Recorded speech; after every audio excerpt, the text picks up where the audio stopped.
Breaking news చూస్తున్నాం. ఇటు భారత్ విషయంలో ట్రంప్ తగ్గాడా? ట్రేడ్ డీల్ ఒప్పందంతో సుంకాలను తగ్గించినట్టు తెలుస్తుంది. ఇటు రష్యా ఆయిల్ కొనుగోలును ఆపేసిన భారత్ పైన 25% టారిఫ్స్ ఎత్తేస్తున్నట్లు అమెరికా ప్రకటించింది. ఇటు భారత్పై సుంకాలు 18% పరిమితం చేశామన్నారు ట్రంప్. ఇప్పుడు అఫీషియల్గా సాటర్డే నుంచి ఇవి అమల్లోకి వస్తున్నాయి.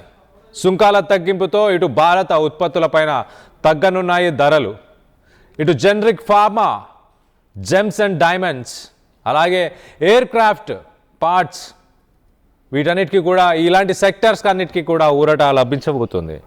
ఇటు అమెరికా వ్యవసాయ ఉత్పత్తులపైన భారత్ సుంకాలని తొలగించబోతుంది. రానున్న రోజుల్లో మొత్తంగా అమెరికాకు సంబంధించిన ఇంపోర్ట్స్ అన్నిటిపైకి కూడా ఇటు సుంకాలని శూన్యానికి తీసుకొచ్చే అవకాశం ఉన్నట్టు తెలుస్తుంది. దశల వారీగా ఇది చేయబోతున్నారు. ఇటు మధ్యంతరం ఒప్పందంపై సంయుక్త ప్రకటన విడుదల చేశారు. ప్రస్తుతానికి ఒకసారి ఆ ప్రకటన మనం విజువల్లో చూడొచ్చు. సో మొత్తం మీద ఇటు ఇండియా అలాగే అమెరికా ఇటు రష్యా నుంచి ఆయిల్ కొనుగోలుని ఆపేయడంతో ఒకసారి అది చదివి వినిపించే ప్రయత్నం చేస్తాయి. India will key terms of the interim agreement between the United States and India will include, ఏమి ఇంక్లూడ్ చేస్తున్నాయి అన్న పాయింట్స్ని ఒకసారి చెప్పే ప్రయత్నం చేస్తా. India will eliminate or reduce tariffs on US industrial goods and a wide range of US food and agricultural products including dried distilleries, grains, red sorghum for animal feed, tree nuts, fresh and processed fruit, soybean oil, wine and spirits and additional products. So మొత్తం మీద India సుంకాలను తగ్గిస్తుంది అమెరికాకు సంబంధించిన industrial goods మీద. అలాగే రానున్న రోజుల్లో సుంకాలని తగ్గించడం అలాగే పూర్తిగా తొలగించడం ఇవి చేయబోతుంది అంటూ పాయింట్స్ చెప్పుకొచ్చారు. సో ఆ ఇండస్ట్రీస్ కూడా మనం ఒకసారి చూస్తే కూడా ఇటు ఫుడ్ అండ్ అగ్రికల్చర్కి సంబంధించిన ప్రోడక్ట్స్ ఉండబోతున్నాయి. మరి మన రైతులకు ఇబ్బంది పడే అవకాశం ఏముందా? ఎందుకంటే కొన్ని విత్తనాలని, కొన్ని నట్స్ని, ధాన్యాలను కూడా ఇక్కడికి పంపించబోతున్నారు. అలాగే అగ్రికల్చర్ ప్రోడక్ట్స్తో పాటు ఫుడ్కి సంబంధించిన ప్రోడక్ట్స్ని కూడా పంపించబోతున్నారు. మరో పక్కన ఇటు soya bean oil, processed fruit, అలాగే wine, spirits and other products అంటున్నారు. అలాగే ఎక్స్చేంజ్లో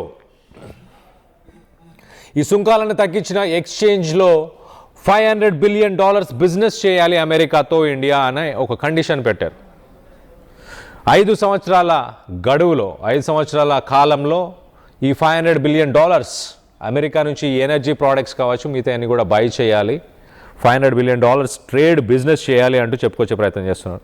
సో మొత్తం మీద ఇటు రష్యాతోని మన రిలేషన్స్ ఎలా ఉండబోతున్నాయి, ఎలా ఇంపాక్ట్ అవ్వబోతున్నాయి, రష్యాని కార్నర్ చేద్దామన్న ఉద్దేశంతోనే ఇటు ట్రంప్ ఇలాంటి డెసిషన్ తీసుకున్నట్టు తెలుస్తుంది. రష్యా దగ్గర ఇండియా తక్కువ ధరకి ఆయిల్ కొంటుంది. ఆ ఆయిల్ డబ్బులతోనే ఇప్పుడు అక్కడ యుక్రెయిన్ రష్యా వార్ నడుస్తుందంటూ ఇటు ట్రంప్ చెప్పుకొస్తున్నాడు. ఆ యుక్రెయిన్ రష్యా వార్ని మేము ఆపాలనుకుంటున్నాం, ఆ ఉద్దేశంతోనే ఇండియా రష్యా నుంచి ఆయిల్ కొనుగోలు చేయకూడదు అనే కండిషన్ని తీసుకొచ్చామంటూ ట్రంప్ చెప్తున్నాడు.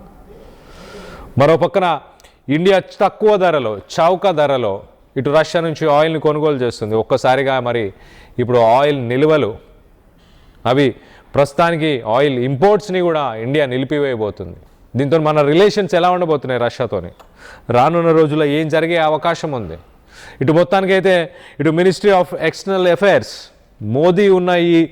మోదీ అలాగే ట్రంప్ ఉన్న ఈ 2 సంవత్సరాలు, మరి ముఖ్యంగా ఈ 2 సంవత్సరాలు కొంత ఓపిక వహిద్దాం. ట్రంప్ వెళ్ళిపోయిన తర్వాత కొత్త పాలసీ మేకింగ్ చేద్దామన్న ఉద్దేశంతోనే ఇటు భారత ప్రభుత్వం ఉన్నట్టు తెలుస్తుంది. ఇటు రష్యాకి చైనా తర్వాత బిగ్గెస్ట్ ఇంపోర్టర్, రష్యన్ ఆయిల్ని ఎక్కువ కొనుగోలు చేసే దేశాల్లో చైనా తర్వాత 2వ స్థానంలో ఇండియాని రీప్లేస్ చేయడానికి ట్రంప్ ప్రపంచ దేశాల్లో మార్కెట్స్ని మళ్ళీ వెతికే ఆలోచనలో ఉన్నట్టున్నాడు. ఇటు ట్రంప్ వెనిజువెలా నుంచి వచ్చే ఆయిల్స్ని ఇండియాకి తనకు నచ్చిన రేటుకి అమ్మాలన్న ఉద్దేశంతో ఇటు రష్యన్ ఆయిల్ని ఇంపోర్ట్ చేయకూడదు అని చెప్పుకొస్తున్నట్టు తెలుస్తుంది.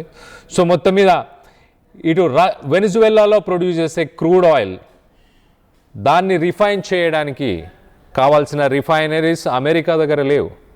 అలాంటి రిఫైనరీస్ ప్రస్తుతానికి ఇండియా దగ్గర ఉన్నాయి. అందుకే ఇండియాతో గుడ్ టర్మ్స్లో ఉండడానికి, మంచి రిలేషన్ని బిల్డ్ చేసుకోవడానికి ఒక పక్కన టారిఫ్లను తగ్గిస్తున్నాడు, మరొక పక్కన ఇటు వెనిజువెలా నుంచి తను పంపించే ఆయిల్ని యూటిలైజ్ చేయాలని చెప్పుకొచ్చే ప్రయత్నం చేస్తున్నాడు. రష్యాతో మన రిలేషన్ కొంత డ్యామేజ్ అయినా ఇటు సుకోయ్ 57 5th జనరేషన్ ఎయిర్ క్రాఫ్ట్కి సంబంధించిన పూర్తి టెక్నాలజీని, దానికి సంబంధించిన రాడార్ సిస్టమ్స్ కావచ్చు, హార్డ్వేర్, సాఫ్ట్వేర్, దానికి సంబంధించిన ప్రతి ఇన్ఫర్మేషన్, ప్రతి ఇన్పుట్ని, ఆ టెక్నాలజీ మొత్తాన్ని ఇండియాతో షేర్ చేస్తాము మేము. మా దగ్గర నుంచి సుకోయ్ 57 ఫైటర్ జెట్ని కొనండి, కొనుగోలు చేయండి అంటూ ఇటు రష్యా చెప్పుకొచ్చే ప్రయత్నం చేస్తుంది. ఆయిల్ బిజినెస్ చేయలేకపోయినా, రష్యాతోని ఆయిల్ ఇంపోర్ట్స్ ఎక్స్పోర్ట్స్ చేయలేకపోయినా ఇటు డిఫెన్స్కి సంబంధించిన డీల్ చేసుకుందామంటూ రష్యా ముందుకు తీసుకొచ్చే ప్రయత్నం చేస్తుంది. సుకోయ్ 57 ఇటు అమెరికాకు సంబంధించిన F-35ని ఇండియాలో తయారు చేసిన కొత్త టెక్నాలజీస్, ఇండియాలో తయారు చేసిన కొత్త రాడార్స్తోని కనుక ఎక్విప్ చేసి తయారు చేస్తే కనుక America 5th generation fighter jets F-35 లాంటి ఫైటర్ జెట్స్ని కూడా సునాయాసంగా అది యుద్ధంలో ఎదుర్కోవచ్చు, సునాయాసంగా బీట్ చేయగలుగుతుంది. ప్రపంచంలో బెస్ట్ ఫైటర్ జెట్గా సుకోయ్ 57 మారే అవకాశం ఉంది. అందుకే రష్యా ఆ టెక్నాలజీని మనతో షేర్ చేయాలనుకుంటుంది, ఆ టెక్నాలజీతో కలిసి ముందుకెళ్దామని చెప్పుకొచ్చే ప్రయత్నం చేస్తుంది. సుకోయ్ 57 ఒక heavy weight fighter jet. America use చేస్తున్న F-35 fighter jet, 5th generation fighter jet ఏదైతే ఉందో అది light weight and high end technology, semi autonomous కాకుండా ఫుల్లీ ఆటానమస్.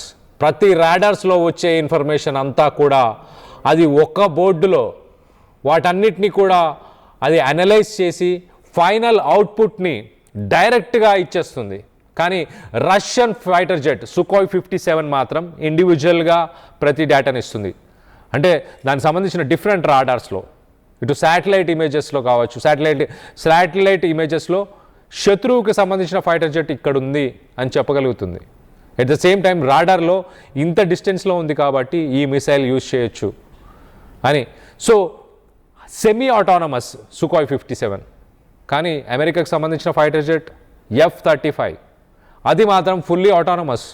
అది ఆర్టిఫిషియల్ ఇంటెలిజెన్స్ అన్ని రాడార్స్లో చూపించే ఇన్ఫర్మేషన్ అంతా ఒక్కసారిగా క్లబ్ చేసిన తర్వాత అది యాక్షన్ ఏం తీసుకోవాలో కూడా డైరెక్ట్గా చెప్పేస్తుంది. కానీ సుకోయ్ 57ని ఇండియాలో DRDO, defence research development organisation, గవర్నమెంట్కి సంబంధించిన డిఫెన్స్ రీసెర్చ్ ఆర్గనైజేషన్ తీసుకొస్తున్న కొత్త టెక్నాలజీస్తోని సుకోయ్ 57ని కనుక ఎక్విప్ చేస్తే, తయారు చేస్తే, దాంట్లో ఆ టెక్నాలజీని వాడితే, ఇండియా దగ్గర ఉన్న టెక్నాలజీని వాడితే దాన్ని బీట్ చేసే టెక్నాలజీ ప్రపంచంలోనే ఉండదు. ఆర్సెనైడ్ నైట్రేట్ అలాంటి ఒక టెక్నాలజీ, అంటే జనరల్గా ఈ సెమీకండక్టర్ చిప్స్ ఏదైతే సుకోయ్ 57లో కావచ్చు, F-35లో కావచ్చు, దాంట్లో యూజ్ చేసే చిప్స్ ఏవైతే ఉన్నాయో ఆ చిప్స్లో లేటెస్ట్ టెక్నాలజీ ప్రస్తుతానికి ఇండియా దగ్గర ఉంది. రఫేల్లో కూడా అలాంటి టెక్నాలజీ యూజ్ చేస్తారు. ఫ్రాన్స్ని మనం ఆ టెక్నాలజీ మనతో షేర్ చేయమని అడిగాం. లేదు, ఇది చాలా కాన్ఫిడెన్షియల్ టెక్నాలజీ, మేము మీకు ఇవ్వలేము అంటూ రఫేల్ అమ్మారు, కానీ మనకు ఆ టెక్నాలజీ ఇవ్వలేదు. కానీ భారత ప్రభుత్వం, ఇండియన్ DRDO ఆర్గనైజేషన్ ఆ టెక్నాలజీని ఇవాల్వ్ చేసింది, ఆ టెక్నాలజీని ఇప్పుడు రెడీ చేసింది. అందుకే రష్యా ముందుకు వస్తుంది, ఆ టెక్నాలజీని కలిసి యూజ్ చేద్దాం, ఆ టెక్నాలజీతో మీరు సుకోయ్ 57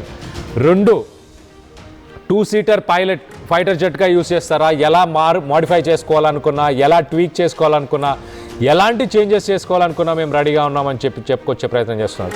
సో మొత్తం మీద ట్రంప్ తీసుకొచ్చిన ఈ డెసిషన్స్ వల్ల రష్యాకి ఇండియాకు ఉన్న రిలేషన్స్ ఏమీ పాడవట్లేదు, ఏమీ చెడిపోవట్లేదు, ఇంకా మెరుగుపడే అవకాశం ఉంది. మొత్తంగా సుకోయ్ 57 డిఫెన్స్ డీల్స్ చేసుకుందాం మనం, ఆయిల్ కాకపోతే ఏముంది అన్న ఉద్దేశంలో ధీమాగా ఇటు పుతిన్ ఉన్నాడు, అలాగే ట్రంప్ కూడా ఉన్నాడు, పుతిన్ ఉన్నాడు, అలాగే మోదీ కూడా ఉన్నారు. ఇటు ట్రంప్ మాత్రం మరో 2 సంవత్సరాల కాల పరిమితి కాబట్టి దాని తర్వాత అమెరికాతో రిలేషన్ ఎలా ఉంటుందో అప్పుడు చూద్దాంలే అన్న ఉద్దేశంలో మొత్తానికైతే ఇటు భారత్ సర్కార్ ఉన్నట్టు తెలుస్తుంది. దీనికి సంబంధించి మీరేమనుకుంటున్నారు, మీ అభిప్రాయాలని కింద కామెంట్ రూపంలో తెలియపరచండి. Local to global news at your finger tips. మీ చేతిలో ఒక ఆయుధం. Download Raw TV app. Media legend Ravi Prakash is back.